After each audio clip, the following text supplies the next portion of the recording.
Kuperingatkan padamu pembantu miskin, jangan pernah mendekati anakku lagi. Anakku yang menjadi TNI tidak akan pantas menjadi suami kamu. Assalamualaikum warahmatullahi wabarakatuh. Bayangkan, seorang mertua yang tega menghina dan mempermalukan menantunya sendiri. Tepat saat acara resepsi pernikahan anaknya berlangsung.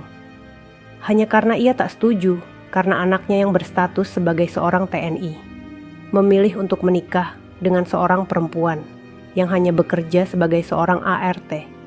Perempuan ART itu disiram air kotor, dipermalukan, hingga dihina habis-habisan di depan para tamu undangan. Namun, 1 tahun setelah kejadian tersebut, seorang menantu yang bekerja sebagai ART itu tiba-tiba membuat kedua mertuanya hanya bisa melongo setelah melihatnya turun dari sebuah helikopter pribadi, hingga membuat identitas menantu ART tersebut terungkap. Sahabat semuanya, sebelum kita mulai cerita ini, mari tuliskan di komentar, dari mana saja sahabat menonton cerita ini. Semoga yang subscribe channel Sudut Hikmah. Kami doakan semoga dimudahkan segala urusannya, dilapangkan rezekinya, disehatkan badannya, dan dikabulkan segala hajat dunia akhirat oleh Allah Subhanahu wa Ta'ala. Amin ya Rabbal Alamin. Sekarang mari kita mulai ceritanya. Udara pagi itu masih menggantungkan embun di ujung dedaunan. Di halaman belakang sebuah mes TNI yang berada di pinggiran kota, terdengar suara pelan alat pel lantai digesekkan. Seorang perempuan muda dengan wajah sedikit lusuh dan rambut yang diikat, seadanya terus menyeka ubin yang sudah bersih untuk kesekian kalinya. Kemeja abu-abu panjangnya basah, terkena cipratan air sabun, dan celana hitam yang dikenakannya robek di bagian lutut. Namanya Aminah Zahra. Aminah baru seminggu bekerja di mes tersebut. Ia tak banyak bicara, tak suka ikut gosip seperti ART lainnya. Setiap selesai pekerjaan, ia selalu duduk di belakang dapur kecil sambil membuka Al-Quran kecil miliknya. Tidak ada yang tahu dari mana asalnya, atau kenapa ia memilih jadi pembantu di lingkungan yang penuh disiplin militer. Tapi satu yang pasti, semua mata yang melihatnya bisa merasakan satu hal yang tak biasa. Keteguhan, ketulusan. Di gedung sebelah, seorang pria berpakaian rapi dengan name tag di dada bertuliskan Letnan. Satu Wibowo A. Pratama baru saja selesai memberi instruksi kepada bawahannya. Usianya baru 29 tahun, tapi aura kepemimpinannya sudah jelas terpancar. Ia dikenal disiplin, kaku, tapi juga adil. Banyak yang mengira ia akan segera dijodohkan dengan anak pejabat. Namun nyatanya, matanya justru selalu tertuju pada satu sosok, Aminah.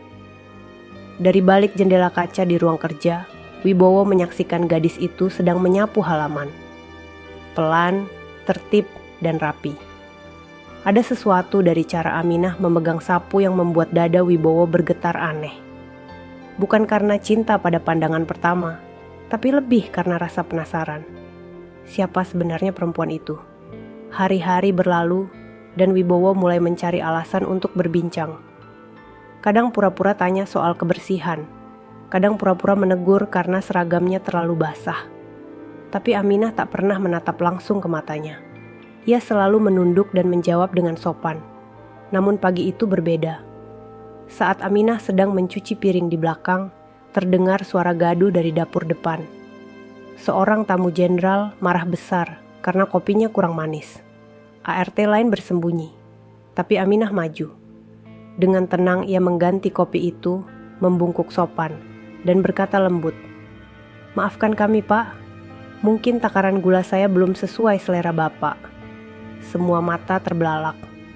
Bahkan Wibowo yang melihat dari kejauhan hanya bisa berdiri kaku. Jenderal yang dikenal galak itu justru diam menatap Aminah. Lalu berkata, "Pelan, kamu siapa sebenarnya?" Aminah hanya tersenyum tipis. "Asisten rumah tangga, Pak." Tak ada yang tahu, senyum itu adalah tanda bahwa permainan besar baru saja dimulai. Hari demi hari berlalu. Aminah tetap menjalankan pekerjaannya dengan sabar. Namun dari balik tirai-tirai di ruang staf, bisik-bisik mulai terdengar. Beberapa istri perwira mulai membicarakannya. Mereka heran, mengapa seorang gadis pembantu bisa begitu tenang di tengah lingkungan militer.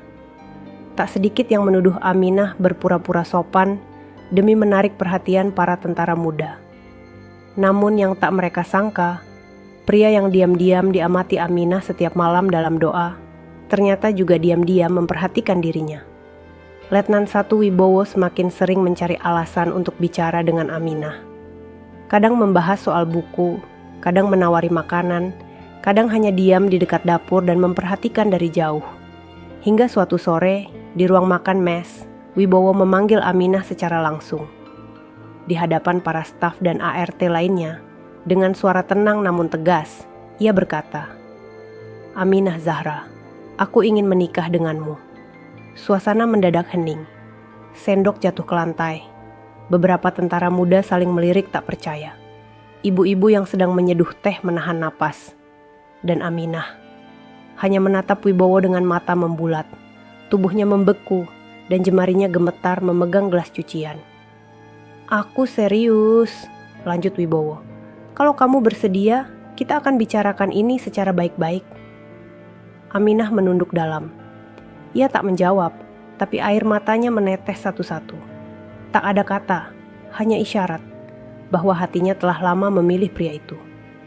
2 minggu kemudian, Wibowo membawa Aminah ke rumah orang tuanya. Rumah besar bercat putih dengan pagar besi hitam tinggi menjulang. Di depan pintu, berdiri seorang wanita paruh baya dengan tatapan tajam dan tubuh tegap. Bu Retno Wulandari, ibunda Wibowo. Begitu melihat Aminah, Bu Retno mengerutkan alisnya. "Siapa ini?" tanyanya dingin. Wibowo menjawab dengan tenang, "Calon istriku, Bu." Bu Retno menoleh ke arah Aminah dari atas ke bawah. Matanya menyipit, bibirnya menegang. "Kamu bercanda? Kamu mau menikah dengan pembantu?" "Tidak, Bu, aku serius." Suasana mendadak dingin. Ayah Wibowo yang duduk di ruang tamu hanya diam menatap koran, pura-pura tidak dengar.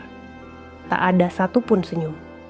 Bahkan pelayan rumah pun hanya berani mengintip dari balik pintu dapur. Bu Retno melangkah maju. "Kamu tahu siapa kami? Kamu tahu anakku siapa? Dia itu perwira, bukan tukang beca. Kamu pikir bisa jadi istri tentara hanya dengan cuci piring dan ngaji?" Matanya masih menunduk, tapi wajahnya tak gentar. Ia berkata pelan, namun mantap. "Saya tidak datang untuk mencari kehormatan. Saya hanya mengikuti niat baik anak ibu." Kalimat itu membuat Bu Retno naik pitam. "Kamu perempuan desa miskin. Kamu tidak pantas duduk di rumah ini." Namun Wibowo langsung berdiri di depan Aminah, melindunginya. "Cukup, Bu. Kalau ibu tidak bisa menerima Aminah, maka jangan terima aku juga sebagai anak." Bu Retno membelalak, dan malam itu Wibowo keluar dari rumahnya. Ia menggandeng Aminah di depan semua pembantu, semua tamu, dan meninggalkan rumah besar itu tanpa menoleh ke belakang. Malam itu, hujan turun sangat deras, tapi tak ada yang bisa mendinginkan bara yang mulai menyala di dalam hati seorang ibu yang merasa harga dirinya diinjak. Dan ia pun bersumpah akan mempermalukan menantu pilihannya itu di hari yang paling suci, resepsi pernikahan. Langit pagi itu terlihat cerah. Awan tipis menghiasi birunya langit, seolah alam sedang ikut merestui pernikahan sederhana yang akan digelar hari ini. Meski hubungan antara Wibowo dan keluarganya masih renggang, ayahnya akhirnya memberi izin secara diam-diam agar resepsi tetap digelar di gedung kehormatan militer, sebagai bentuk jaga muka keluarga di hadapan rekan sesama perwira. Aminah berdiri di ruang rias, mengenakan gaun pengantin berwarna hijau pastel. Gaun itu sederhana namun sangat anggun. Butiran manik-manik kecil menghiasi setiap lekuk lengan dan dada, kerudungnya jatuh lembut menutup dada, dan hiasan kepala berhijabnya memantulkan cahaya emas dari langit-langit ruangan. Wajah Aminah begitu tenang. Meski hatinya bergetar, ia tidak menampakkan ketakutan sedikit pun. Ia tahu, hari ini akan menjadi awal hidup barunya. Ia tahu, ia tidak disukai. Tapi ia juga tahu, ia tidak sendirian. Di luar sana, Wibowo menunggunya. Lelaki yang memilihnya karena ketulusan, bukan karena latar belakang. Gedung resepsi terlihat mewah. Dekorasi serba putih dengan ukiran emas menghiasi pelaminan, dipenuhi bunga-bunga merah dan putih yang wangi. Di sisi kanan dan kiri, pasukan TNI berdiri tegak membentuk pagar kehormatan. Sorot kamera para tamu undangan berkedip cepat. Semua tak sabar menanti mempelai wanita keluar. Saat Aminah melangkah ke panggung, semua mata tertuju padanya. Gaunnya berkilau lembut di bawah cahaya lampu gantung kristal. Ia menunduk sopan, kedua tangannya menggenggam buket bunga melati. Wibowo berdiri tegak di sisinya dengan pakaian dinas TNI lengkap, dada penuh medali. Namun suasana damai itu tiba-tiba hancur ketika terdengar suara langkah tergesa. Bu Retno, Ibunda Wibowo, naik ke panggung dengan mata yang menyala.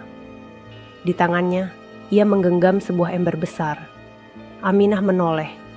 Bibirnya langsung gemetar. Tapi ia tidak melangkah mundur. Wibowo refleks hendak maju, namun dua petugas keamanan yang berdiri di pinggir panggung tiba-tiba menahan geraknya. Entah atas perintah siapa. Dan dalam hitungan detik, siraman air kuning kecoklatan menyembur dari ember dan mengguyur kepala Aminah. Gaun hijau pastel itu langsung basah kuyup, lepek, dan berubah warna. Kerudung yang tertata rapi kini menempel di wajahnya. Air menetes dari ujung dagu dan kelopak mata. Semua tamu terdiam. Kamera berhenti memotret. Hening. Bu Retno berdiri dengan tangan yang masih mengangkat ember. Wajahnya menegang. Inilah calon istri perwira kalian, pembantu miskin dari desa yang berani masuk keluarga kami. Wibowo berdiri di samping Aminah dengan rahang mengeras. Kedua tangannya terkepal, tapi Aminah menggenggam lengannya, menahan. Ia menatap semua tamu undangan yang kini membisu, lalu menunduk, dan berkata dengan suara yang tetap lembut meski tubuhnya menggigil. Saya mungkin hanya perempuan biasa, tapi hari ini saya datang bukan untuk membawa malu. Saya datang untuk memenuhi janji suci. Lalu ia menatap ibu mertuanya dengan mata yang tak lagi basah oleh air siraman, tapi oleh keteguhan. Ibu boleh menyiram tubuh saya, tapi tidak bisa mematahkan hati saya. Bu Retno memutar wajahnya. Semua tamu diam. Tak satu pun berani bicara. Bahkan komandan satuan yang duduk di kursi kehormatan hanya bisa menunduk. Acara resepsi itu berubah menjadi kekacauan sunyi. Tapi yang tak disadari siapapun, 1 tahun dari hari itu, langit akan kembali cerah. Tapi bukan karena matahari, melainkan karena suara baling-baling helikopter yang mengguncang langit-langit rumah keluarga Bu Retno. Dan kali ini, yang turun bukan lagi seorang pembantu. Setelah insiden memalukan di hari resepsi, Wibowo dan Aminah memutuskan meninggalkan rumah keluarga dan tinggal di rumah kontrakan kecil tak jauh dari kompleks TNI. Gaun hijau pastel yang basah oleh air siraman hari itu kini terlipat rapi dalam kotak kayu di bawah tempat tidur mereka. Bukan sebagai kenangan luka, tapi sebagai bukti bahwa harga diri tak pernah bisa direndahkan hanya karena status. Wibowo tetap berdinas seperti biasa. Ia tak pernah menyinggung peristiwa resepsi di depan rekan-rekannya dan tak pernah lagi menyebut nama ibunya. Tapi diam-diam, dalam hati kecilnya, luka itu masih menganga. Bukan karena kehinaan, tapi karena wanita yang paling ia hormati tega mempermalukan wanita yang paling ia cintai. Sementara itu, Aminah bukan lagi sekadar istri tentara yang tinggal di rumah. Diam-diam, ia mulai sering keluar rumah. Berpakaian biasa seperti saat menyamar menjadi AART. Rambut disisir seadanya, baju longgar, dan sandal sederhana. Wibowo sempat curiga, tapi setiap ditanya, Aminah hanya menjawab lembut, "Aku sedang melakukan sesuatu yang penting." Suatu malam, ketika Wibowo baru pulang dari tugas lapangan, ia melihat Aminah duduk di ruang tamu, membuka laptop kecil yang tak pernah ia lihat sebelumnya. Di layar, tampak ratusan data personel militer dengan berbagai catatan kejanggalan. Wibowo mendekat. Ini dari mana? Aminah menutup laptopnya dengan tenang. Besok kamu akan tahu. Malam itu, Wibowo tidur dengan perasaan aneh. Ada sesuatu yang disembunyikan istrinya, tapi ia memilih percaya. Sejak awal ia mencintai Aminah bukan karena asal-usul, tapi karena cara wanita itu menjaga ketenangan di tengah badai. Beberapa hari kemudian, kabar mengejutkan menyebar di kalangan internal TNI.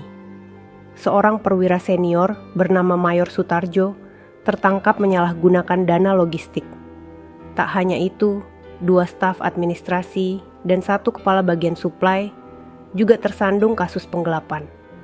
Mereka semua bekerja di tempat yang sama. Markas tempat Wibowo berdinas. Tak ada yang tahu siapa yang pertama kali membongkar kasus itu. Semua data tiba-tiba masuk ke tangan intelijen pusat, lengkap dengan bukti transaksi, rekaman suara, hingga video pertemuan rahasia. Di ruang makan markas, Wibowo duduk memandangi berita itu dari layar ponselnya. Hatinya berdegup keras. Ia baru benar-benar merasa tidak nyaman ketika menyadari bahwa semua laporan itu ditulis dalam gaya bahasa yang sangat familiar. Gaya bahasa yang biasa digunakan oleh Aminah. Beberapa hari kemudian, seorang pria tua dengan baret merah dan bintang 4 di dadanya datang ke markas dengan helikopter khusus. Ia langsung menuju ruang rahasia tanpa bicara pada siapapun. Semua prajurit diminta tetap di tempat. Tidak ada yang tahu siapa pria itu, kecuali para petinggi TNI. Tapi malamnya, ketika Wibowo pulang ke rumah, ia menemukan Aminah berdiri di halaman belakang, masih mengenakan pakaian rumah yang lusuh. Tapi kali ini, di depannya berdiri pria tua itu, menatapnya penuh haru. Wibowo terpaku. Siapa? Beliau? Aminah menoleh dan tersenyum. Ayahku. Wibowo seperti tersambar petir.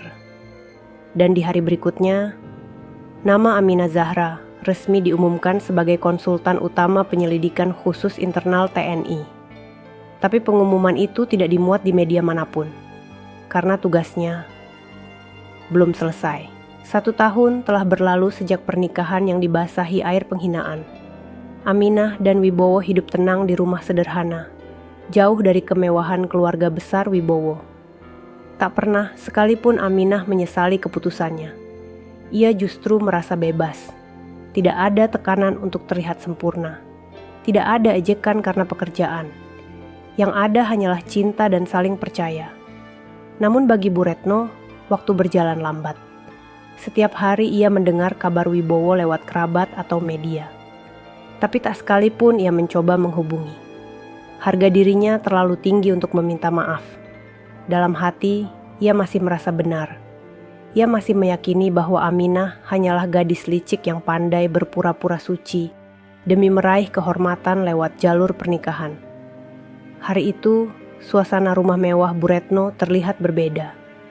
Para pembantu membersihkan halaman depan lebih rapi dari biasanya. Meja makan disusun ulang, taplak diganti, dan bunga segar ditaruh di vas kristal. Semua karena sore ini keluarga besar dari pihak suaminya akan datang berkunjung. Bu Retno duduk di ruang tamu dengan angkuh, mengenakan kebaya mahal dan cincin berlapis emas. Tapi saat ia baru saja menyeruput teh, suara bergemuruh terdengar dari langit. Suara baling-baling. Bukan pesawat biasa, tapi suara yang sangat khas. Helikopter militer. Ia berdiri. Seluruh pembantu keluar dan melihat ke langit. Warga sekitar mulai berkerumun di luar pagar.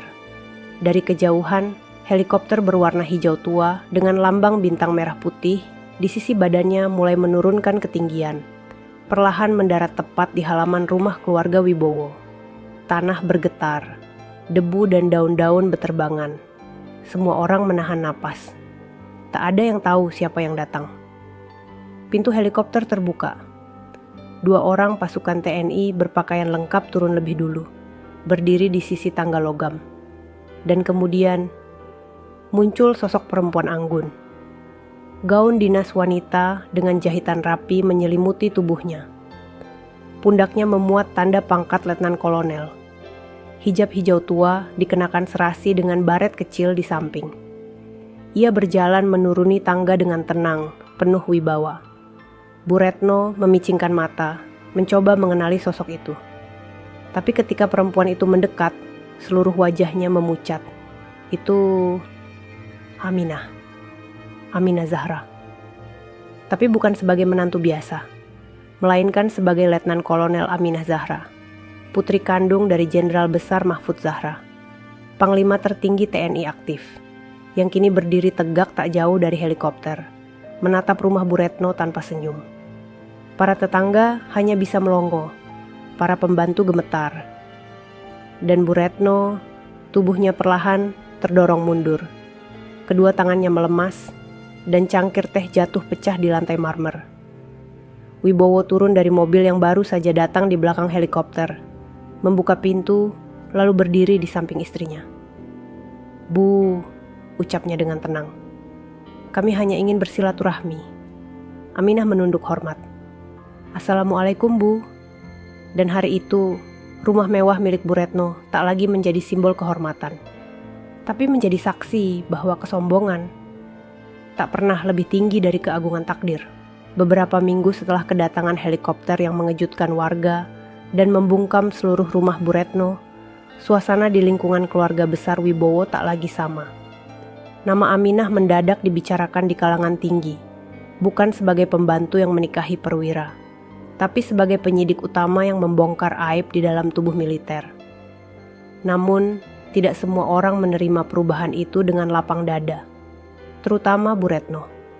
Ia lebih sering menyendiri di kamarnya, duduk memandangi foto-foto masa lalu, mengenang saat-saat Wibowo kecil berbaris dengan rapi di halaman rumah, saat suaminya masih aktif bertugas, saat kehormatan keluarga mereka dijunjung tinggi.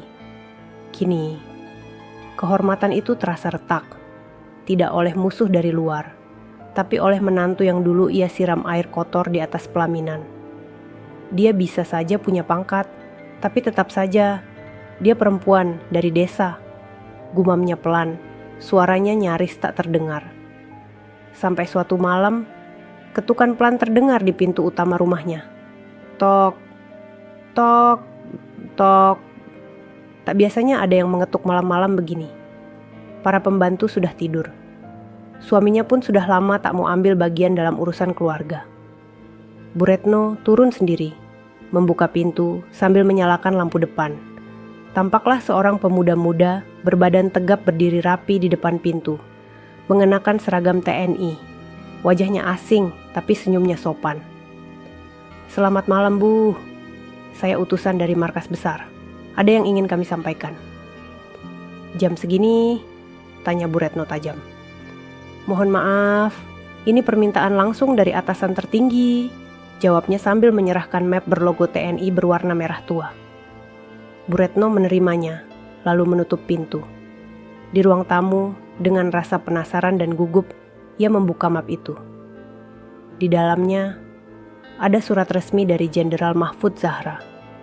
Tertulis jelas bahwa mulai minggu depan, Letnan Kolonel Aminah Zahra ditugaskan memimpin audit integritas personel di kawasan militer tempat suaminya pernah bertugas. Dan, sebagai bagian dari tugas tersebut, Aminah akan tinggal sementara di rumah keluarga Wibowo. Bukan rumah kontrakan, tapi rumah besar tempat Bu Retno tinggal saat ini. Bu Retno melempar surat itu ke atas meja. Napasnya memburu, kakinya gemetar. Dia mau kembali ke rumah ini. Pikirannya campur aduk, marah, bingung, tak terima. Tapi di balik semua itu, ada satu rasa yang perlahan muncul dari lubuk hatinya. Takut. Bukan karena pangkat, tapi karena apa yang telah ia lakukan di masa lalu akan segera kembali berdiri di hadapannya. Bukan sebagai menantu, tapi sebagai atasan. Dan malam itu, Bu Retno tidak bisa tidur. Untuk pertama kalinya dalam hidupnya, ia merasa rumah besarnya terlalu sunyi, terlalu sempit, untuk menyambut kepulangan seorang wanita yang dulu ia pandang rendah. Pagi itu, matahari belum sepenuhnya naik ketika sebuah mobil dinas berhenti di depan rumah besar milik keluarga Wibowo. Dua prajurit berpakaian lengkap turun lebih dulu, lalu membukakan pintu belakang. Dari dalam mobil, Aminah Zahra turun dengan tenang. Seragam dinas lapangan melekat di tubuhnya. Pangkat letnan kolonel bersinar di pundaknya. Hijab hijau tua dikenakan rapi dengan pin lambang kehormatan TNI. Wajahnya tenang, dingin, tapi tidak keras. Sorot matanya justru teduh, seperti air yang telah matang dalam kesabaran. Ia berdiri beberapa detik di depan pagar. Pandangannya menyapu rumah megah itu. Rumah tempat dirinya pernah dilihat sebagai sampah. Rumah tempat air kotor disiramkan ke tubuhnya saat cinta dan kesuciannya tengah dirayakan. Kini ia kembali, bukan untuk membalas, tapi untuk menegakkan tugas. Pintu rumah terbuka perlahan. Bu Retno berdiri di ambang, mengenakan daster sutra berwarna biru tua. Rambut disanggul rapi, wajahnya tanpa senyum. Aminah melangkah pelan. Suara sepatunya terdengar nyaring menyentuh lantai keramik yang licin. Para pembantu berdiri di sudut ruangan, tertunduk, menahan napas. Salah satunya bahkan terlihat meneteskan air mata saat melihat siapa yang datang. "Assalamualaikum, Bu," ucap Aminah lembut. Bu Retno menahan diri. Ia ingin tak menjawab, tapi lidahnya terasa kaku jika tak membalas. "Waalaikumsalam," jawabnya lirih. Aminah melangkah masuk, melewati tempat ia dulu pertama kali diusir. Melewati kursi yang pernah ia duduki dengan tangan gemetar saat meminta izin untuk menikahi anaknya. Namun kali ini, ia tidak duduk. Ia berdiri tegak dan membuka map coklat dari tas selempangnya. "Saya mendapat tugas dari markas besar untuk memimpin audit dan pembinaan karakter pegawai keluarga dan lingkungan rumah jabatan. Rumah ini masuk dalam daftar pengawasan." Bu Retno menatapnya tak percaya. "Rumah ini?" tanyanya pelan. Aminah mengangguk. "Benar, karena rumah ini adalah kediaman salah satu mantan perwira senior yang kini menjadi bagian dari Dewan Penasihat." "Itu berarti rumahnya sendiri?" Bu Retno terdiam. Aminah menutup map lalu berkata, "Saya hanya menjalankan tugas, tapi izinkan saya tetap bersikap sebagai menantu, walau posisi saya hari ini berbeda dari setahun lalu." Kata-kata itu tak bernada sombong, tidak ada sindiran. Tapi justru itulah yang menusuk lebih dalam dari sekadar balasan hinaan. Wibowo masuk menyusul dari pintu samping, langsung berdiri di samping istrinya. "Aku yang mengusulkan rumah ini masuk daftar pengawasan," katanya pelan. "Bukan untuk membalas, tapi agar ibu bisa melihat sendiri siapa sebenarnya wanita yang ibu usir dulu." Bu Retno menunduk. Tak ada lagi suara dari bibirnya. Dan sejak hari itu, Aminah tinggal sementara di rumah yang dulu menyakitinya. Ia tidur di kamar tamu dekat taman belakang. Kamar yang dulu bahkan tak layak ia masuki. Tapi kali ini, semua pembantu menghormatinya. Para tetangga mengangguk sopan saat ia lewat. Dan yang paling menyakitkan bagi Bu Retno adalah dirinya sendiri yang kini merasa kecil di rumah. Yang dulu ia anggap megah. Hari demi hari, Aminah melaksanakan tugasnya. Mencatat, mengevaluasi, menegur dengan lembut jika ada pelanggaran. Ia tak sekalipun menyentil masa lalu. Namun ketenangan itu hanya sementara. Karena suatu malam, Aminah menemukan berkas lama milik suami Bu Retno. Berkas yang seharusnya tidak pernah ada di rumah ini. Dan saat membacanya, mata Aminah membelalak. Jantungnya berdetak lebih cepat. Ternyata pengkhianatan bukan hanya terjadi di kantor, tapi sudah menyebar sampai ke rumah. Malam itu sunyi. Lampu ruang tamu sudah dimatikan. Para pembantu telah kembali ke kamar.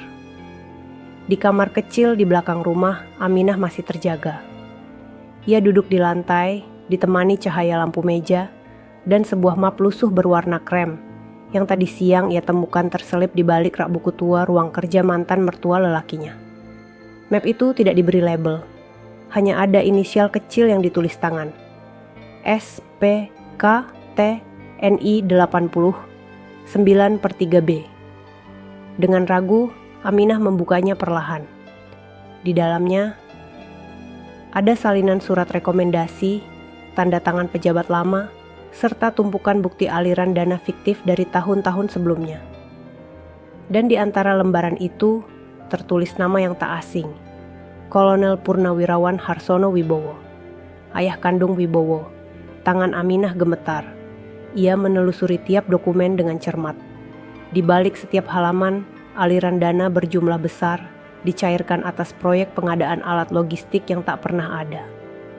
Proyek itu berjalan bertahun-tahun dan berakhir tanpa audit. Tiba-tiba, pintu kamar diketuk. Tok, tok. Aminah? Suara Wibowo terdengar pelan dari balik pintu.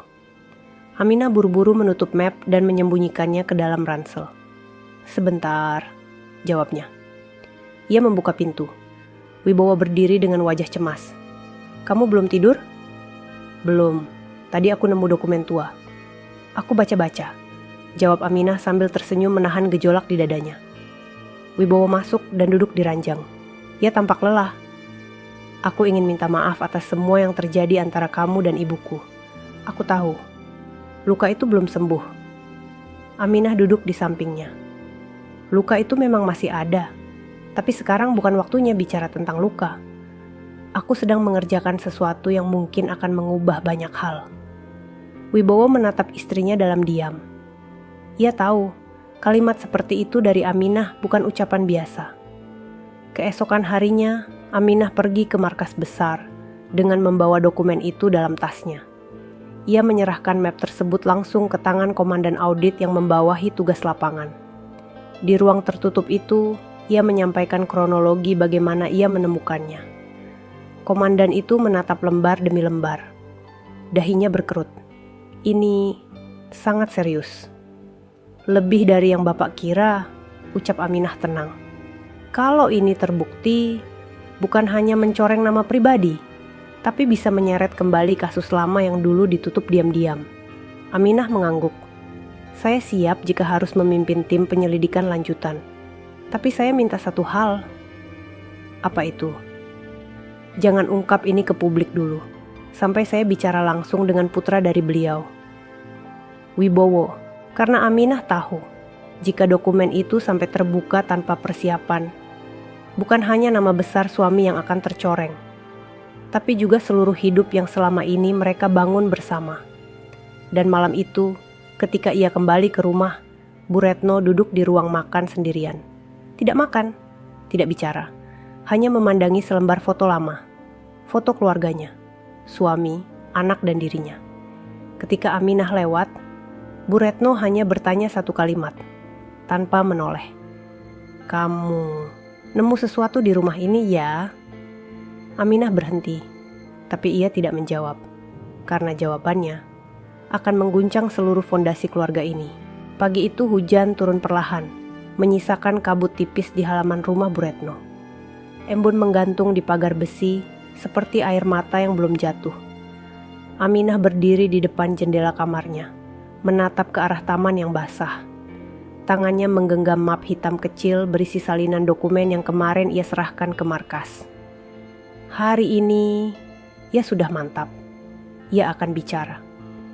Setelah sholat duha, ia melipat sajadahnya dan menutup Al-Quran kecil yang selalu ia bawa sejak menjadi ART.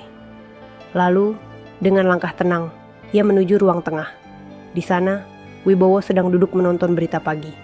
Suaranya pelan, pandangannya kosong. Aminah berhenti di depan suaminya. Mas, Wibowo menoleh. Ada apa? Aminah duduk di sampingnya. Tangannya menyodorkan map hitam itu. Aku mau kamu lihat ini. Tapi setelah itu, kamu berhak marah atau kecewa. Wibowo membuka map itu perlahan. Dan saat ia melihat nama ayahnya tertera jelas di sana, tubuhnya kaku. Nafasnya tercekat, jari-jarinya gemetar. Apa ini? Suaranya bergetar. Semua itu dokumen asli. Aku temukan di rumah ini.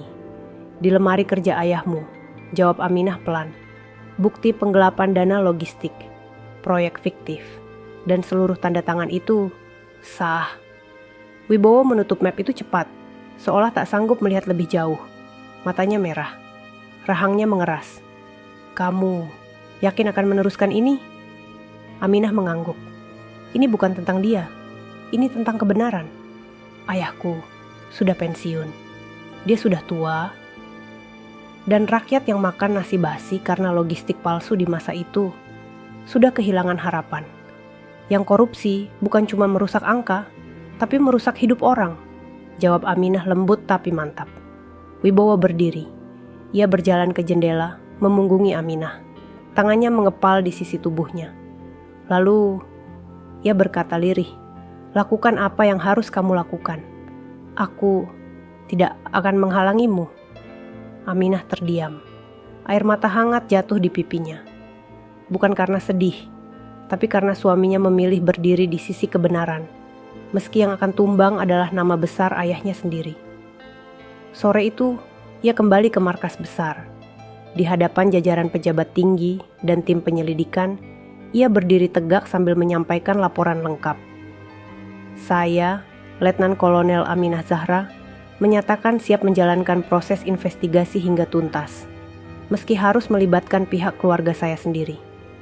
Semua orang di ruangan itu terdiam, tapi pandangan mereka penuh hormat. Dan malamnya, untuk pertama kalinya sejak pernikahan, Wibowo mengajak Aminah keluar makan malam di sebuah warung sederhana. Mereka duduk berdampingan tanpa seragam, hanya sebagai suami istri biasa. Kamu tahu, kata Wibowo pelan, dulu aku kira aku yang menyelamatkanmu dari kesederhanaan. Aminah menoleh. Tapi ternyata, kamu yang menyelamatkan aku dari kebutaan. Aminah tersenyum. Tapi sebelum ia menjawab, ponselnya bergetar. Sebuah pesan masuk dari markas. Isinya singkat, tapi membuat jantungnya berdebar. Laporan sudah diteruskan ke pengadilan militer. Tapi ada satu nama yang belum kamu lihat. Tersangka baru. Hubungan darah dengan ibu mertua. Aminah menegang. Tangannya mulai gemetar. Ia belum selesai. Dan ternyata Bu Retno bukan sekadar penonton dalam kisah ini. Malam kembali turun dengan angin yang menggigit. Langit tampak gelap, tak berbintang.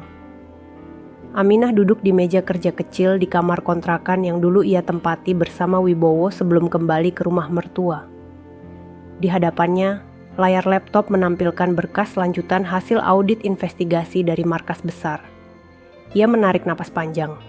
Di layar, deretan nama-nama tersangka baru bermunculan. Beberapa wajah memang sudah ia kenal sebagai staf lapangan. Tapi di antara baris nama yang mencolok, muncul satu nama yang membuat napasnya tercekat. Retno Wulandari, istri dari Kolonel Purnawirawan Harsono Wibowo. Aminah memegang mulutnya. Tubuhnya terasa dingin. Laporan itu menyebutkan bahwa dalam beberapa transaksi proyek fiktif, ada rekening penampungan dana dengan nama samaran, yang identitasnya terverifikasi sebagai milik Bu Retno. Dana itu digunakan untuk membiayai gaya hidup mewah, termasuk pembelian perhiasan dan penyewaan vendor pesta besar-besaran, termasuk pesta resepsi pernikahan Wibowo dan Aminah. Aminah menutup laptop, tak bisa lagi membaca lebih jauh. Kepalanya berputar, tubuhnya gemetar.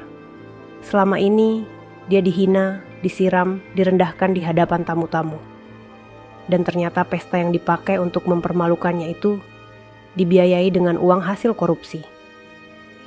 Pagi harinya, Aminah tidak pergi ke markas.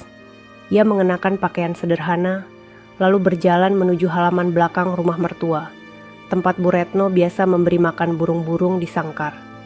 Di sana, Bu Retno sedang duduk, memakai kebaya halus, dan menyisir rambutnya sambil menatap langit. Aminah berdiri tak jauh darinya. Bu, ucapnya pelan. Bu Retno menoleh, wajahnya netral, tidak terkejut. Kamu sudah tahu ya? Tanyanya. Aminah tidak menjawab, tapi dari matanya, Bu Retno paham. Ia mengangguk kecil, seolah menyerah. Aku tidak mencuri untuk diriku sendiri, kata Bu Retno. Aku hanya ingin keluarga ini terlihat terhormat. Setelah suamiku pensiun, aku ingin orang tetap segan pada kami. Aku ingin Wibowo dihormati, tidak disamakan dengan tentara kecil. Dengan menyiram menantumu di depan semua orang, Bu. Suara Aminah mulai bergetar. Bu Retno menunduk. Waktu itu, aku merasa kamu mencoreng nama keluarga. Aku tak tahu kamu siapa. Aku takut kamu cuma pura-pura. Aminah melangkah mendekat. Saya memang pura-pura, Bu. Tapi bukan untuk mencuri. Saya menyamar. Saya menjalankan misi. Dan saya sungguh mencintai anak ibu. Bu Retno tidak menjawab. Tapi matanya mulai berkaca-kaca. Laporan penyidikan sudah selesai, Bu. Akan diserahkan ke pengadilan militer dalam waktu dekat. Ibu punya waktu 24 jam untuk bicara sendiri ke Wibowo. Atau biar saya yang sampaikan. Bu Retno menatap Aminah lama. Lalu berkata lirih, Jangan hancurkan hati anakku. Aminah menggenggam tangannya. Saya tidak pernah ingin menghancurkan siapapun, Bu. Tapi kejujuran akan menemukan jalannya sendiri. Dan malam itu, setelah makan malam, Wibowo mendatangi kamar ibunya. Di sana, ia mendapati Bu Retno duduk sambil memegang kotak perhiasan tua.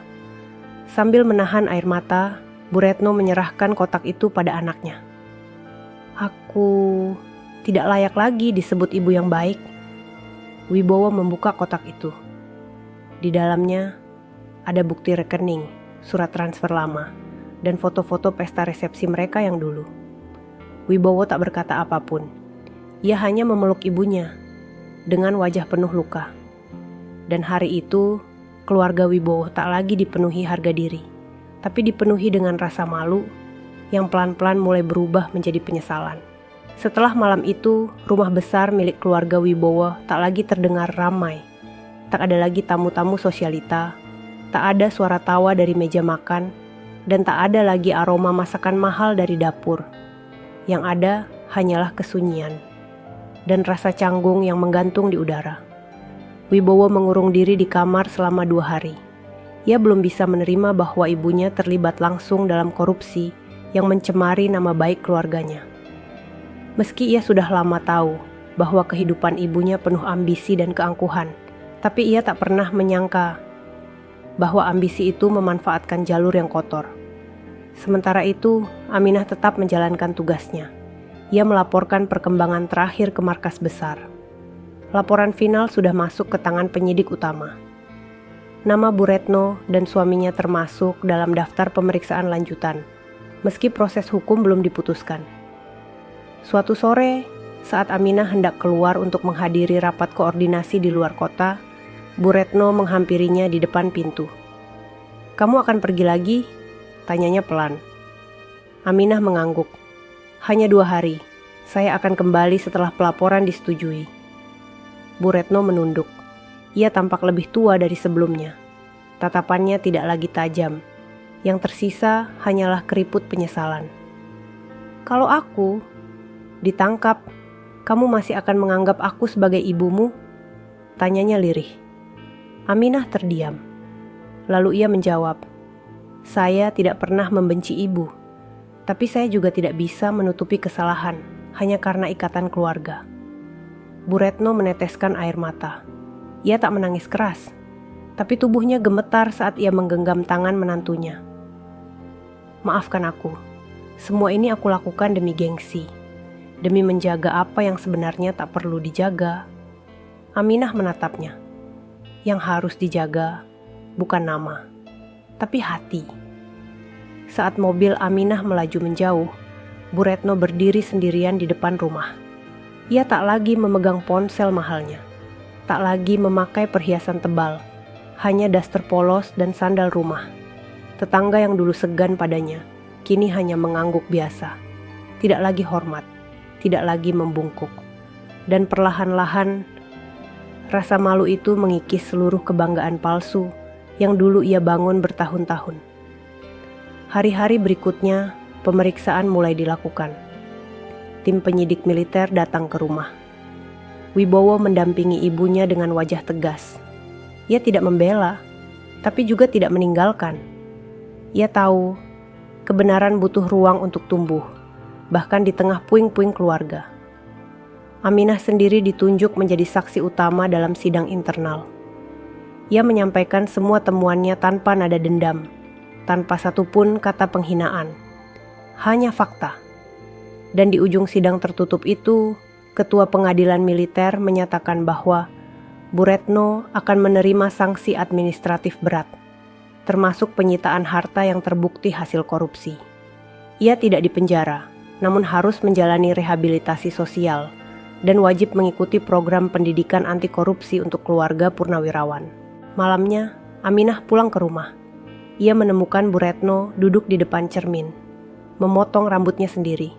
Tidak rapi, tidak indah. Tapi potongan itu seperti simbol bahwa ia ingin mulai dari awal. "Besok, aku akan ikut pengajian ibu-ibu di masjid kecil dekat pasar," kata Bu Retno pelan. "Bukan untuk pencitraan, tapi untuk belajar jadi manusia lagi." Aminah mendekat. Ia duduk di lantai dan membantu merapikan potongan rambut yang tidak rata. Dan malam itu, rumah itu tak lagi berisi kemarahan atau gengsi. Tapi untuk pertama kalinya, penuh dengan rasa lega. Karena sebuah keluarga yang sempat tenggelam dalam kesombongan, mulai menemukan jalan pulang lewat kerendahan hati. Hari-hari baru mulai berhembus di rumah besar yang dulunya dipenuhi keangkuhan. Bu Retno kini lebih sering terlihat menyapu halaman, menyiangi taman, atau duduk bersama para pembantu yang dulu ia anggap tak layak duduk bersamanya. Ia menolak untuk kembali mengenakan perhiasan, menolak ikut dalam arisan sosialita, dan menolak semua undangan pesta dari kolega lamanya. Wibowo yang tadinya pendiam, kini lebih terbuka. Ia kembali menjalani tugas militernya dengan semangat, namun kini tanpa tekanan untuk mengejar kehormatan semu. Ia menjadi lebih tenang, lebih bijak, dan lebih hormat pada kebenaran yang diperjuangkan istrinya. Suatu pagi, Aminah dan Wibowo berjalan kaki berdua ke warung kecil di ujung jalan. Di tengah perjalanan, mereka melihat anak-anak kecil bermain sambil berteriak menyebut nama Aminah. "Itu ibu tentara yang naik helikopter waktu itu. Itu yang nyelamatin tentara dari pencuri." Mereka tersenyum. Aminah hanya membalas dengan melambaikan tangan. "Aku tidak pernah menyangka, Mas. Perjalanan kita akan sejauh ini," bisik Aminah sambil menatap Wibowo. Wibowo menggenggam tangannya. "Aku pun tidak pernah menyangka ternyata wanita yang kupilih diam-diam adalah cahaya yang menyelamatkan keluargaku dari kehancuran." Malam harinya, Bu Retno mendatangi kamar mereka.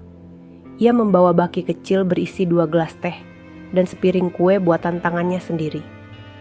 Ini adalah pertama kalinya ia melayani menantunya dengan tangannya sendiri.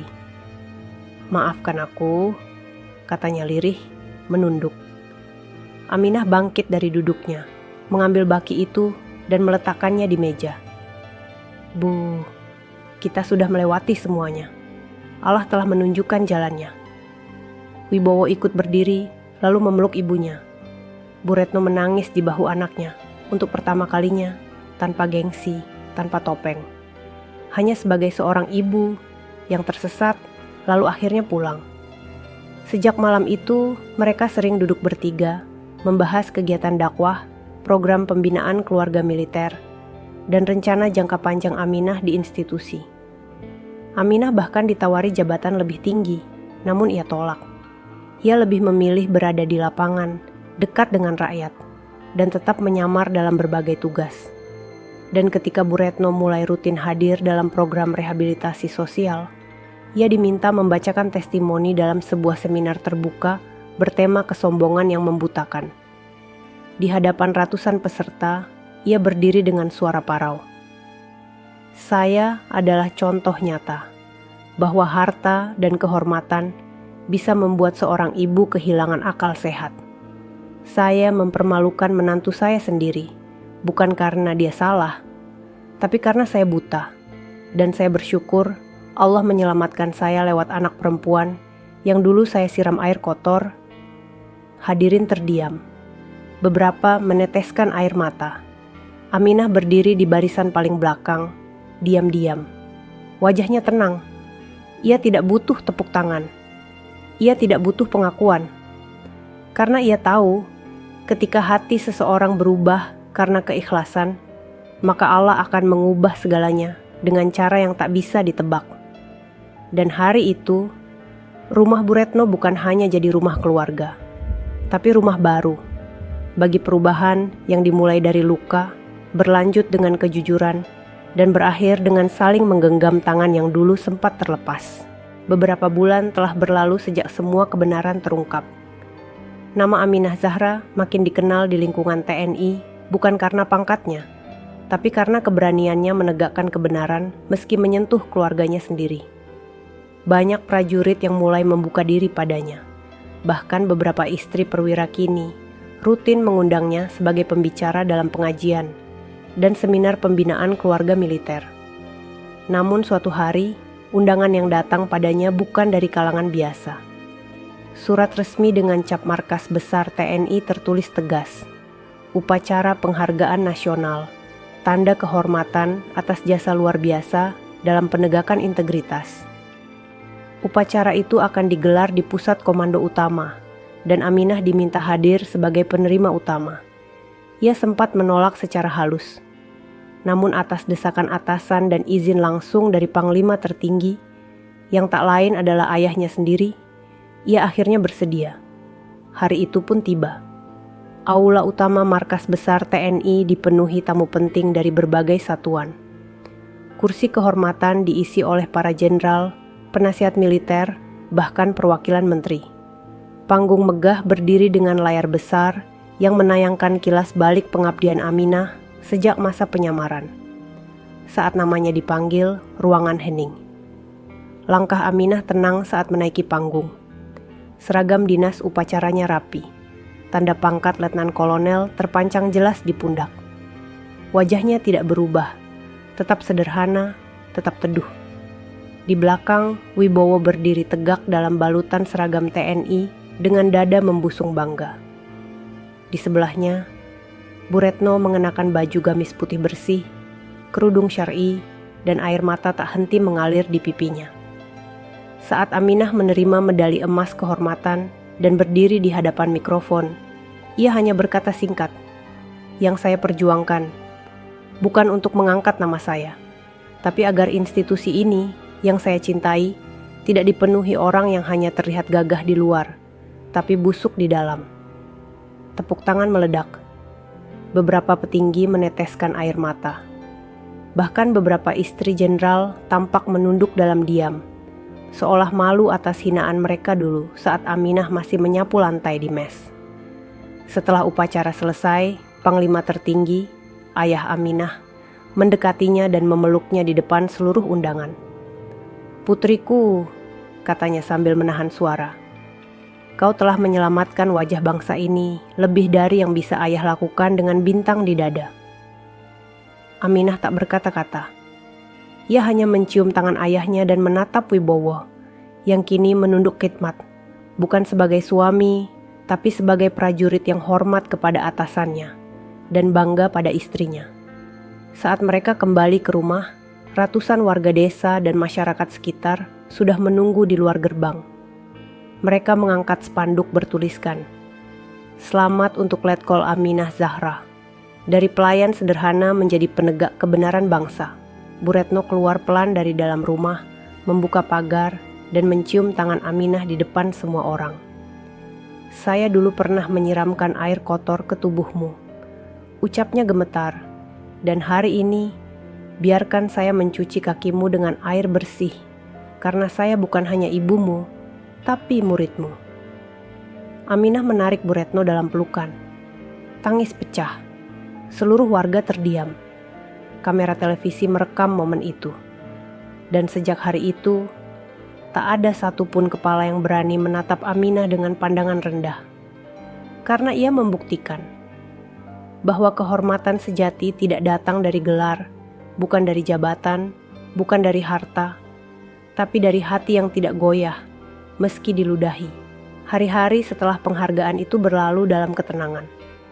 Nama Aminah Zahra tidak hanya menghiasi berita militer dan pemerintahan, tapi juga menjadi topik pembahasan di kalangan rakyat biasa. Di sekolah-sekolah, namanya dijadikan contoh teladan integritas. Di pesantren, kisahnya dipakai para ustazah untuk menunjukkan kekuatan sabar dan keteguhan iman. Namun di balik semua itu, Aminah tetap sama. Ia masih bangun sebelum subuh, masih merapikan tempat tidur sendiri, masih menyeduh teh untuk Wibowo. Dan yang paling penting, ia masih menjenguk ibu mertuanya setiap pagi dan malam, memastikan wanita itu tidak merasa sendiri. Satu pagi, saat Aminah sedang menyapu halaman, seorang wanita muda datang tergesa-gesa. Ia mengenakan pakaian rapi dan name tag dari institusi jurnalis nasional. "Ibu Aminah?" tanyanya sopan. Aminah menoleh dan tersenyum. "Saya sendiri. Saya dari tim dokumenter nasional. Kami sedang menyusun film biografi tokoh perempuan inspiratif. Kami ingin mengangkat kisah ibu dari awal sebagai ART hingga kini menjadi ikon perubahan TNI. Apakah ibu bersedia diwawancarai?" Aminah terdiam sejenak. Ia menatap rumput yang baru ia sapu, lalu berkata, "Pelan, saya akan bercerita, tapi bukan tentang saya." "Lalu tentang siapa, Bu?" Aminah menatap gadis wartawan itu dengan senyum kecil. "Tentang orang-orang yang pernah memandang saya rendah. Karena dari merekalah saya belajar bahwa kekuatan bukan datang dari penghormatan, tapi dari hinaan yang tidak saya balas." Beberapa hari kemudian, tim dokumenter mulai merekam. Mereka datang ke rumah tempat Aminah dulu pertama kali jadi ART. Mereka mengambil gambar dapur kecil tempat ia mencuci piring, tangga belakang tempat ia duduk membaca Al-Quran, dan ruang makan tempat Wibowo melamarnya di depan umum. Dalam satu adegan rekonstruksi, mereka meminta Aminah berdiri, mengenakan pakaian lusuh yang dulu ia pakai saat menyamar. Ketika kamera mulai merekam, tiba-tiba Aminah tak bisa menahan air matanya.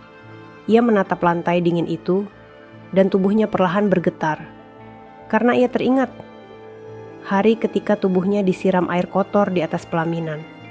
Hari ketika tamu-tamu berpaling darinya seolah ia najis.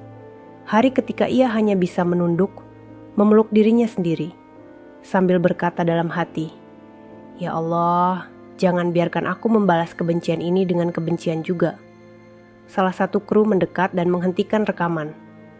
"Ibu, kita bisa lanjut nanti."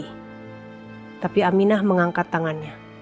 "Tidak, rekam saja, biar semua orang tahu bahwa untuk berdiri di sini, saya pernah jatuh sangat dalam." Dan rekaman itu akhirnya diputar di Istana Negara dalam peringatan Hari Kartini. Semua pejabat tinggi menonton. Di layar besar, terlihat sosok Aminah dalam pakaian ART, menangis diam-diam di dapur kecil, lalu pelan-pelan berubah menjadi wanita berseragam militer yang berdiri menerima medali kehormatan. Saat layar menampilkan wajahnya, Presiden hanya berkata pelan, "Inilah wajah asli Indonesia, bukan karena pangkat, tapi karena nurani." Di rumah, Wibowo menggenggam tangan Aminah erat. Bu Retno duduk di belakang, meneteskan air mata sambil memeluk tasbih yang sejak dulu hanya ia genggam di saat-saat penuh penyesalan. Dan ketika Aminah menutup mata, mengingat kembali semua yang telah dilaluinya, ia sadar, ia bukan lagi perempuan yang disiram air kotor. Ia adalah perempuan yang membersihkan nama banyak orang. Dengan kesabaran, keyakinan, dan cinta kepada kebenaran. 1 tahun setelah upacara penghargaan besar itu, kehidupan Aminah dan Wibowo telah kembali tenang. Mereka memilih tinggal di rumah sederhana di pinggiran kota, bukan karena tidak mampu membeli rumah besar, tapi karena mereka tak lagi ingin hidup dalam sorotan, melainkan dalam keberkahan. Bu Retno juga memilih jalan sunyi. Ia kini aktif di majelis taklim kampung, menjadi salah satu pembimbing ibu-ibu yang dulunya ia remehkan.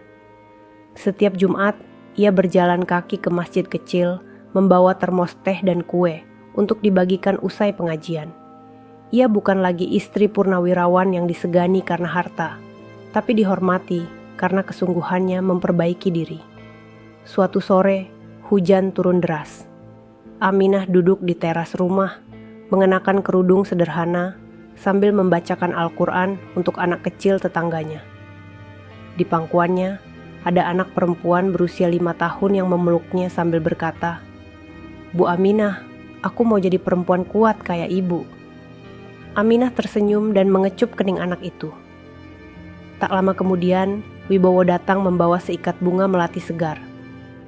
"Ini dari Bu Retno," katanya sambil meletakkan bunga itu di atas meja. Aminah memandang Wibowo. "Bagaimana ibu hari ini?" Wibowo duduk di sampingnya. Beliau keliling dari rumah ke rumah, menawarkan bantuan mengurus administrasi lansia. Katanya, dulu beliau terlalu sibuk menjaga nama baik keluarga.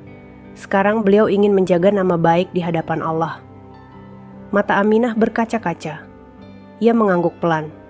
Subhanallah. Beberapa hari kemudian, sebuah undangan datang. Bukan dari militer, bukan dari media, tapi dari sebuah pondok pesantren kecil di desa yang sangat terpencil. Di sana, para santri perempuan meminta agar Aminah datang memberi nasihat. Mereka ingin tahu bagaimana cara tetap kuat saat dihina, bagaimana cara melawan kezaliman tanpa menjadi zalim. Aminah pun berangkat. Ia tak membawa rombongan, tak membawa kamera, hanya satu tas kecil dan mukena kesayangan. Di hadapan para santri, ia berdiri dengan lembut. "Saya dulu dianggap tidak pantas, disiram air kotor, dihina di hadapan banyak orang. Tapi saya tidak melawan dengan teriakan. Saya hanya berdoa agar Allah sendiri yang menunjukkan siapa saya. Jadi, jika kalian ditertawakan karena jilbab kalian, diremehkan karena kalian dari desa, diinjak karena kalian miskin, jangan balas dengan caci, tapi doakan agar hati mereka dilembutkan dan kuatkan dirimu. Karena suatu hari nanti, orang-orang yang merendahkan kalian akan mencium tangan kalian, bukan karena takut, tapi karena malu." Seluruh santri menangis. Suasana hening, hanya terdengar suara hujan membasahi atap seng. Di luar pondok, Wibowo berdiri menunggu. Saat Aminah keluar, ia memayunginya. "Aku nggak tahu harus bilang apa setiap kali melihatmu bicara begitu," kata Wibowo sambil tersenyum. Aminah menatapnya, menggenggam tangannya erat. "Cukup temani aku terus, Mas. Kita tidak tahu perjalanan apa lagi yang akan datang. Tapi satu hal yang pasti." "Apa itu?" "Aku akan tetap jadi diriku. Perempuan yang dulu menyapu lantai mes dan tidak malu jadi siapapun selama aku tidak menggadaikan kejujuran." Dan mereka pun berjalan berdua dalam hujan, menyusuri jalan setapak desa. Tak ada sorotan kamera, tak ada sambutan resmi, hanya sepasang suami istri yang telah melewati badai dan kini berjalan di jalan damai, membawa warisan paling berharga, bukan pangkat, bukan nama, tapi kisah tentang bagaimana kehormatan bisa tumbuh dari hinaan dan cinta bisa tumbuh dari luka. Sebab pada akhirnya bukan mahkota yang akan dikenang manusia, tapi doa-doa yang ditinggalkan di hati orang lain. Sahabat semuanya, ceritanya telah selesai. Terima kasih sudah menyimak cerita tadi hingga selesai. Semoga cerita tadi bisa memberikan banyak pelajaran kepada kita semua. Sebelum kami akhiri video ini, jika kalian berkenan dan menyukai cerita seperti ini, jangan lupa klik suka, tinggalkan komentar, bagikan cerita ini kepada sahabat kalian, dan pastikan subscribe channel Sudut Hikmah, agar kalian bisa selalu menonton cerita-cerita terbaru dan inspiratif dari channel kami. Terima kasih. Wassalamualaikum warahmatullahi wabarakatuh.